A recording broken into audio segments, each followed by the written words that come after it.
Muy buenas compañeros, compañeras de la Escuela Judicial. Mi nombre es Marcio Membreño Villela, dándole continuidad al módulo quinto de punibilidad como consecuencia del delito en el subtema de clasificación y efectos de las penas. Contenido en el artículo 34 a 59 del nuevo Código Penal, decreto 130/2017, que entrará en vigencia este 11 de mayo de 2020 próximo. Haremos de manera muy condensada un comparativo breve de las innovaciones de este nuevo código en la ampliación del catálogo de las penas. Recordemos que el artículo 38 del Código Penal de 1983 divide las penas en principales y accesorias, siendo las principales la multa, la reclusión, la prisión, la inhabilitación especial absoluta, cuando éstas no fueran impuestas como principales, y como accesorias la interdicción civil y el comiso. Ahora bien, este nuevo código, en su artículo 34, divide las penas por su naturaleza o por su duración. Por su naturaleza, las divide en penas privativas de libertad y penas privativas de otro derecho y penas de multa. Por su duración, el artículo 36 establece un quantum de la pena en graves, menos graves y leves, siendo las graves cuando es una prisión a perpetuidad, por ejemplo, o cuando una prisión supere los 5 años, como otro ejemplo. El artículo 34 también establece que no se consideran penas las medidas cautelares impuestas en una audiencia, tampoco las privaciones de derechos establecidas en las leyes civiles, ni mucho menos las sanciones administrativas. Ahora bien, deja de llamarse la pena por excelencia reclusión y pasa a llamarse prisión.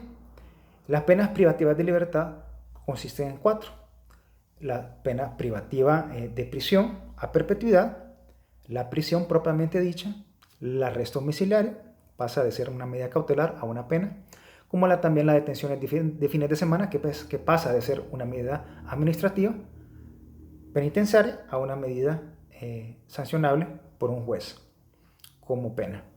Ahora bien, la prisión a perpetuidad establece que puede ser revisable cada 30 años cuando el condenado pues tenga una buena conducta y que haya cumplido 30 años de esta pena. También se le impondrán una serie de reglas de conducta siempre y cuando pues haya demostrado que no es peligroso, ¿verdad? Y que haya honrado su responsabilidad civil, o por lo menos haya demostrado su imposibilidad a honrarla. También son un reglas de conducta que serán impuestas por 5 a 10 años. También seguimos con la pena de prisión, que tiene una mínima de 1 mes y una máxima de 30 años, con la excepción de que si esta pena en concurso de delitos, cuando son varios delitos, cuando la pena más grave exceda de 20 años, aumentada puede llegar a imponerse a llegar hasta 40 años. Ahora, vamos al arresto domiciliario. Como pena innovadora, la tenemos como medida cautelar en el Código Procesal Penal. Esta dice que tiene que ser cumplida el penado en su domicilio o en un lugar determinado. Tiene una duración de 5 años y cuando haya o exista un quebrantamiento de esta pena, cada día de arresto equivale a un día de prisión. Como parte de ejemplo de este delito, es tipos penales, está el explotación de la mendicidad, como también el acoso laboral vertical. Ahora bien, las detenciones de fines de semana, el mismo Código Penal establece que la autoridad penitenciaria tiene que tener establecimientos para cumplir esta pena.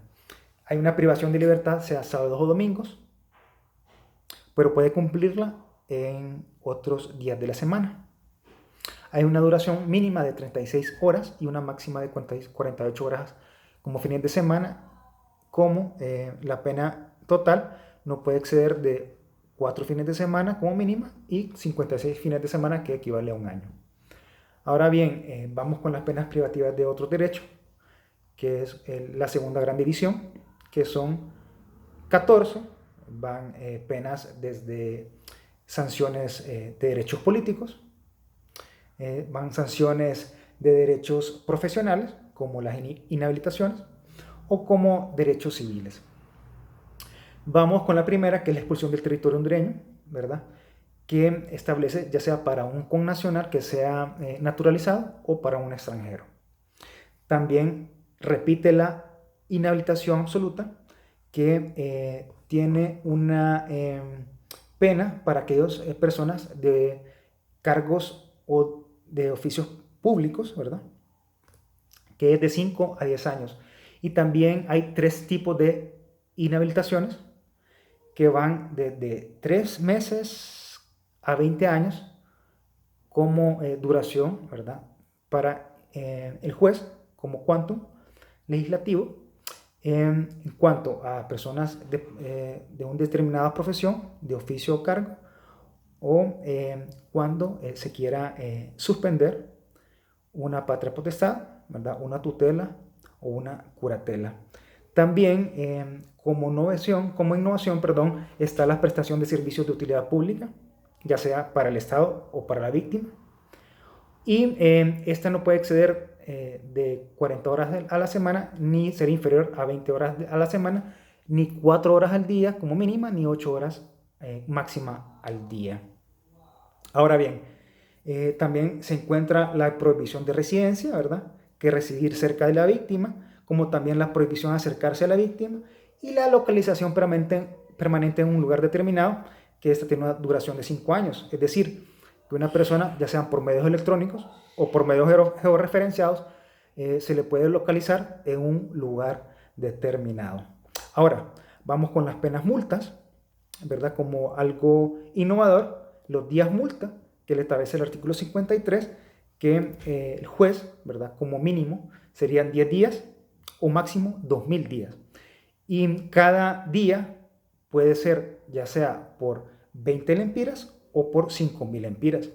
Esta es algo innovador, pero el juez siempre tiene que ponderar, ¿verdad?, la situación económica del condenado y que esta persona pues sea responsable para sus cargas y sus deberes familiares e ingresos.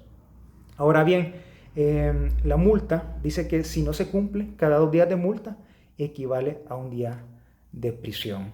Como conclusión, podemos decir pues, que hay una ampliación del catálogo de las penas, que existe, por ejemplo, el arresto domiciliario, que antes no existía. Están las detenciones de fines de semana, que son una pena ambulatoria. También hay una reducción considerable de las penas a favor del condenado y existe la figura también del reemplazo o de la conversión de una pena más grave a una pena menos grave a favor del condenado.